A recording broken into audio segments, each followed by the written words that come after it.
Assalamualaikum warahmatullahi wabarakatuh. Kembali berjumpa dengan saya Hersu Beno Arif dari Forum News Network. Apa kabar Anda semua? Semoga selalu dalam keadaan sehat walafiat.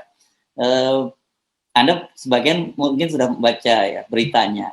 Itu beritanya Wakil Ketua Umum Partai Gerindra yang juga Sekjen Syarikat Islam. Ini Syarikat Islam ini ormas ya, bukan partai. Jadi nggak mungkin ada partai Wakil Ketua Umum Gerindra terus Sekjen Syarikat Islam. Ferry Yuliantono itu Mas Ferry itu akan mengajukan permohonan semacam apa ya, gerasi ya untuk Habib Rizik dan para aktivis Islam lainnya. Saya akan mengajak Anda untuk berbincang dengan Mas Ferry Yuliantono, mengapa kemudian tiba-tiba muncul niatnya mengajukan itu, apa orang kemudian mengkait-kaitkan ini apa urusannya menjelang Pilpres atau apa gitu. Ya.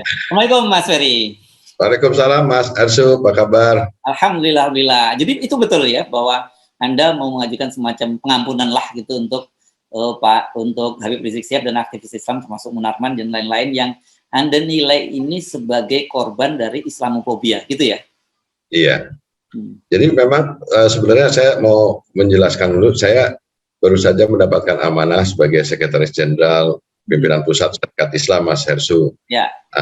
Desember tahun lalu gitu. Ormas ini ya? Ormas ya ini ya? Ormas, iya. Dan ketua umumnya Pak Hamdan Zulfa, terus dan beberapa tokoh-tokoh yang lainnya, dan semangatnya kita ingin mengembangkan dan mengembalikan lagi kebesaran Syarikat Islam yang merupakan organisasi Islam tertua di negeri ini. Ada Pak Cokro Minoto, ada Pak Gus Salim, ada Pak Soekarno juga besar di lingkungan Syarikat Islam. Nah, menurut pendapat saya, dalam kaitannya menanggapi hasil resolusi Perserikatan Bangsa-Bangsa sih sebenarnya Mas Hersu, yang sudah dikeluarkan oleh Perserikatan Bangsa-Bangsa tanggal 15 Maret yang lalu tentang Islamofobia gitu. Hari anti Islamofobia ya kemarin ya. Combating Islamofobia. Jadi dari dasar resolusi PBB itu Syarikat Islam bulan Februari itu kita memutuskan untuk membentuk DES atau gugus tugas anti Islamofobia untuk merespon resolusi PBB itu di Indonesia. Nah, dalam kegiatan DES anti Islamofobia itu yang kebetulan juga saya yang diberi kepercayaan untuk menjadi ketua atau koordinator dari DES anti Islamofobia ini, kami juga secara internal di lingkungan Syarikat Islam kita bentuk organnya DES ini dan bekerja satu dalam lingkup kegiatan yang bersifat konseptual, dalam pengertian kita akan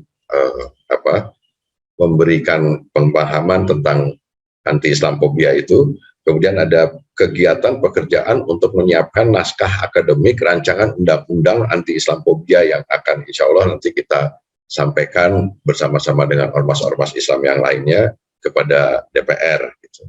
Kemudian ada juga yang kegiatan dari DES anti Islamofobia itu yang bersifat sosialisasi untuk ini bisa disampaikan, karena ini sebenarnya merupakan satu kesempatan yang sangat baik bagi umat Islam untuk menangkap angin segar yang sekarang sedang juga bergeser gitu. Jadi dunia sekarang malah mendukung Islam dan malah di beberapa negara yang kebetulan Islam menjadi minoritas dan menjadi korban itu sekarang dilindungi oleh resolusi Perserikatan Bangsa-Bangsa ini tentang anti Islamofobia. Kemudian ada kegiatan-kegiatan yang sifatnya memang hukum untuk DES ini. Jadi dan salah satunya itu kita lihat bahwa penahanan Habib Rizik Syihab, terus Munarman, sahabat saya, kemudian misalkan Edi Mulyadi dan beberapa semua aktivis-aktivis Islam yang ditahan, dipenjarakan, itu sebenarnya disebabkan karena masalah-masalah yang kalau dicari-cari ada aja gitu loh Mas Hersu, ya kan? Tapi masa bikin resepsi terus menjadi dikenain hukuman ini seperti itu. Terus Munarman di persidangan sudah tidak terbukti. Kemudian Edi Mulyadi yang terbaru juga itu inilah dasar-dasar itu yang menurut saya kurang bisa dianggap sebagai sesuatu yang inilah itu politis lah. Jadi tapi politisnya ini dilatar belakangi dengan Islamofobia. Nah, saya sudah bertemu dengan Pak Kapolri juga untuk menyampaikan bahwa perlu ada penyamaan persepsi ini tentang semangat baru anti Islamophobia ini, untuk kita bisa menyamakan persepsi tentang terorisme, fundamentalisme, radikalisme dan lain sebagainya yang seringkali digunakan untuk masalah-masalah atau untuk menahan aktivis-aktivis Islam, ulama dan lain sebagainya. Ya, tapi bungkusnya itu kurang bisa jadi alasan yang cukup kuat gitu.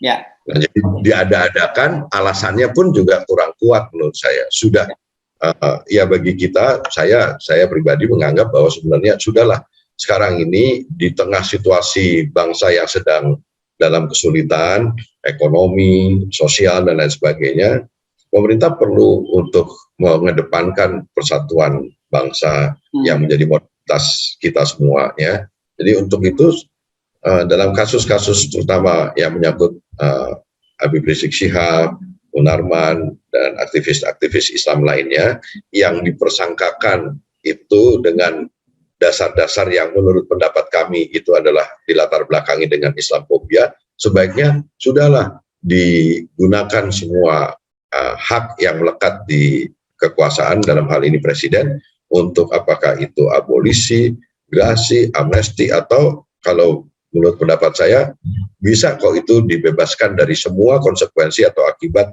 dari tuduhan-tuduhan yang semula disangkakan kepada para tahanan-tahanan Habib Rizik Syihab, Munarman, Edi Mulyadi dan politik lah mereka ini ya istilahnya ya. Ya, tapi dasarnya kalau pasal dulu ada pasal subversif, ada pasal 160, ada pasal-pasal yang ya meskipun itu diada-adakan oleh penguasa biasanya masih agak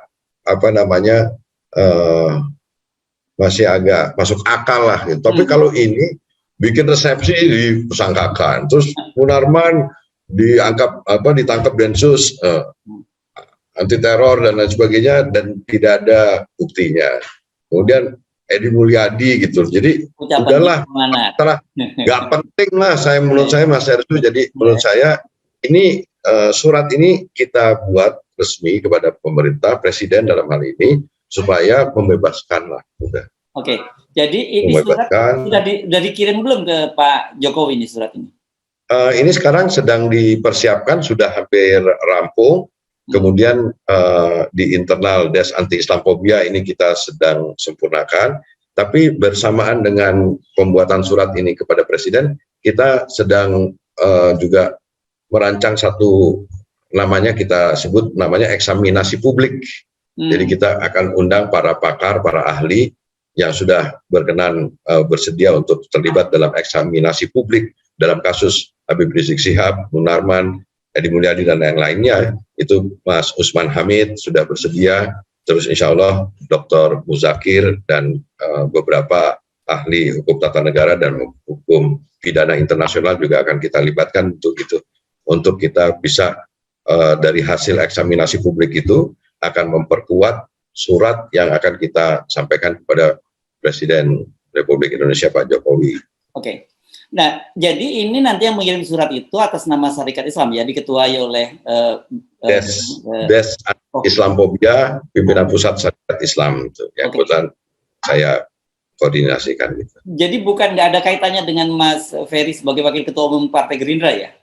Iya, sebenarnya dari awal itu mulai dari terbentuknya Des Anti Islamophobia, kemudian gagasan untuk membuat naskah akademik rancangan undang-undang anti Islamophobia, termasuk pernyataan untuk membebaskan Habib Rizik Syihab, Munarman dan teman-teman aktivis Islam yang lainnya, sebenarnya nggak ada kaitannya dengan Partai Gerindra. Cuma memang sekarang saya masih menjadi Wakil Ketua Umum Partai Gerindra, jadi memang nggak bisa disalahin juga kalau ada masyarakat yang karena orang curiga nih, Mas. Iya. Jangan, ini apa urusannya bagian dari kampanye Pak Prabowo untuk merebut hati kembali Habib Rizik Syihab yang sudah bersama umat banyak kecewa terhadap Pak Prabowo.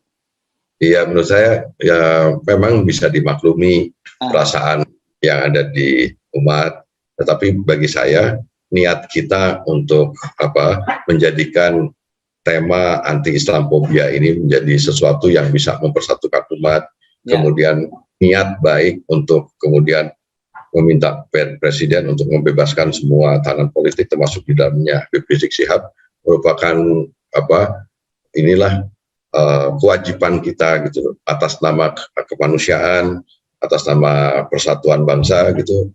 Saya pikir ya udah Bismillah aja Mas Hersu. Tapi kalau ini dikait-kaitkan ya mudah-mudahan saya niatkan bukan untuk kaitannya sama 2024 gitu. 2024 buat saya juga masih jauh banget gitu. Tetapi saya rasa gini, kalau bisa saya juga menyampaikan sedikit, kebetulan kalaupun Pak Prabowo misalkan bergabung dengan pemerintah saat ini gitu, dan apa yang dilakukan oleh beliau Pak Prabowo Subianto sebagai bentuk ijtihad politiknya dalam rangka untuk meredam perseteruan atau potensi konflik yang pada saat itu berkembang, itu juga menurut saya harus bisa diterima juga. Nah, tinggal ke depan ya saya mudah-mudahan ini juga bisa mengetuk bukan hanya hatinya Pak Jokowi, tapi juga bisa mudah-mudahan mengetuk pintu hati Pak Prabowo untuk bisa menyambungkan lagi silaturahim dan kemudian juga mengetuk hati umat, ulama dan tokoh-tokoh untuk bisa bahwa ada sesuatu yang lebih besar lah yang harus kita kedepankan. Jadi kira-kira gitu aja Mas Hersa. Pilihannya Habib Rizik Syihab-nya apa? Karena Anda melihat beliau sebagai simbol gitu ya? Memang dalam kasus Habib Rizik Syihab, semua orang tahu ini politik lah. Begitu beliau sampai di Jakarta dengan semua kontroversi dalam pengertian sudah dapat izin, tapi karena yang nyambutnya banyak, terus saya nggak tahu apa yang ada di pikiran pemerintah pada saat itu. Terus mulai dicari-cari itu, kelihatan banget itu Mas Hersu. Nah pada saat itu karena masih dalam COVID Delta ya, varian Delta pada saat itu, ya orang melaksanakan resepsi pernikahan putrinya gitu. Pak Habib Rizik kan tentu ya pasti ada yang datang, dan tentu juga sudah membatasi lah penyelenggaraan itu supaya sesuai dengan kaidah-kaidah atau aturan-aturan yang ada pada saat itu.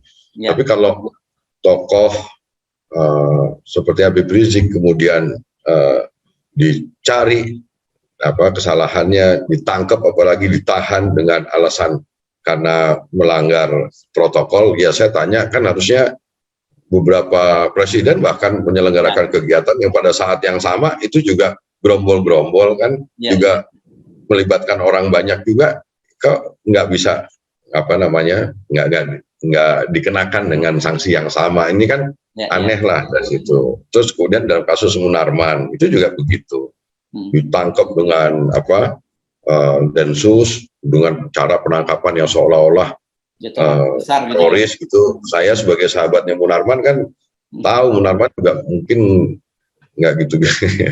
Terus kemudian ternyata di pengadilan nggak terbukti ya, baiat dan lain sebagainya. Nggak apa sih hubungannya, relevansinya baiat dengan terorisme itu gitu loh. Kan ini yang perlu disamakan persepsinya gitu loh Mas Hersu. Jadi aparat kepolisian, kemudian Densus, itu Badan Intelijen Negara, TNI ini definisi terorisme itu apa gitu, kemudian fundamentalisme, radikalisme, ini cap-cap yang terlalu mudah disampaikan di negara yang mayoritas penduduknya Muslim seperti ini Mas Hersu, dan lucu jadinya gitu loh. Kalau di banyak negara lain semangat anti Islamophobia itu dilakukan oleh negara-negara yang umat Islamnya minoritas gitu. Nah, tetapi kita di negara yang mayoritas penduduknya Muslim, semangat Islamophobia itu kelihatan banget gitu loh. Muncul, ada istilah dari yang sekarang ada kadun lah, ada apa segala macam, ada ya Mas Hersu tahu sendiri gitu. Itu kan sebenarnya sesuatu yang harus ditempatkan kembali dalam proporsinya gitu. Nah, anti-Islamophobia ini itu kebetulan juga sekarang di Amerika sudah diinisiasi di beberapa negara-negara Eropa, di Perserikatan Bangsa-Bangsa. Ini angin dunia sedang berubah, dan harusnya sebagai negara berpenduduk mayoritas Muslim terbesar di dunia, Indonesia segera merespon ini. Nah, salah satunya naskah akademik yang kita siapkan nanti akan kita sampaikan ke DPR RI itu, supaya itu nanti digunakan oleh BIN, oleh kepolisian, oleh TNI, oleh Densus untuk mengantisipasi masalah-masalah yang berkaitan dengan soal-soal yang selama ini didefinisikan oleh kepolisian, BIN dan lain sebagainya dengan definisi yang berbeda gitu. Yeah. Jadi ini ada dua ya, satu semacam surat kepada presiden gitu ya, yang pembebasan Habib Rizik dan kawan-kawan, kemanusiaan ya. Yang kedua naskah akademik yang akan dikirimkan ke DPR gitu. DPR ya. Ya, okay. Dan satu lagi ada kegiatan eksaminasi publik untuk semacam bedah perkara, dan itu hasilnya nanti akan kita sampaikan juga untuk memperkuat surat kepada Presiden Republik Indonesia ini. Jadi ada konsideran hukumnya yang diperkuat dari hasil eksaminasi publik tentang kasus, khususnya tentang kasusnya Habib Rizik Syihab, kasusnya Munarman, kasusnya Edi Mulyadi, dan aktivis Islam yang lainnya. Ya, oke. Jadi kira-kira harapan Anda nih kalau disambut oleh Pak Jokowi, ini jadi semacam apa ya, kalau kita nyebutnya down payment gitu ya, menunjukkan itikat baik, kesadaran pemerintah bahwa tidak akan lagi mengulang lagi praktek-praktek Islamophobia gitu. Iya, harusnya ya itu tadi, mudah-mudahan terketuk hatinya, dan basisnya itu kan karena sudah nggak laku lagi sebenarnya. Islamophobia ini kan sudah dihadapkan dengan semangat anti-Islamophobia dari dunia yang sekarang sedang berkembang. Menurut saya perlu untuk pemerintah, penguasa, dalam hal ini Presiden, memikirkan ulang tentang dampak-dampak yang sudah terjadi, akibat-akibat yang sudah terjadi dari itu. Nah, salah satunya kan menurut saya ya ada kasus Habib Rizik dan teman-teman itu. Nah, saya misalkan kalau hanya memikirkan tentang secara konsepsional naskah rancangan undang-undang anti-Islamophobia saja, tetapi tidak berbicara tentang kasus yang nyata, faktual, kan salah juga Mas Hersu gitu. Jadi ini bisa menjadi contoh bahwa Indonesia harus membuktikan kepada dunia, Indonesia sebagai negara berpenduduk mayoritas Muslim terbesar itu mengikuti semangat dan menindaklanjuti hasil resolusi PBB dalam rangka anti-Islamophobia itu dengan membebaskan semua tahanan-tahanan quote-unquote politik, kasus-kasus yang dilatar belakangi, yang kami sebut sebenarnya dilatar belakangi dengan Islamophobia. Oke, Mas Ferry, jadi ini kapan jadwalnya akan diserahkan kepada Presiden? Kalau minggu depan sudah rampung Mas Hersu gitu. Dan mudah-mudahan saya juga bisa dapat masukan lebih banyak lagi. Sebenarnya Des Anti-Islamophobia Syarikat Islam juga kemarin sudah mengadakan pertemuan dengan Majelis Ormas Islam, pertemuan dengan ormas-ormas Islam yang lainnya juga, yang untuk kita samakan. Nah, kita punya semangat yang sama juga bahwa anti-Islamophobia ini menjadi isu yang insya Allah bisa mempersatukan umat juga, dan ini perlu ditindaklanjuti supaya bisa difahami oleh umat Islam secara umum dan juga secara khusus, dan rakyat Indonesia secara umum gitu. Baik. Oke, terima kasih Mas Ferry Yuliantono. Ini sama-sama Mas Hersu, mohon doa dan dukungannya, mudah-mudahan bisa terlaksana kiat baiknya. Ya. Assalamualaikum warahmatullahi wabarakatuh. Waalaikumsalam.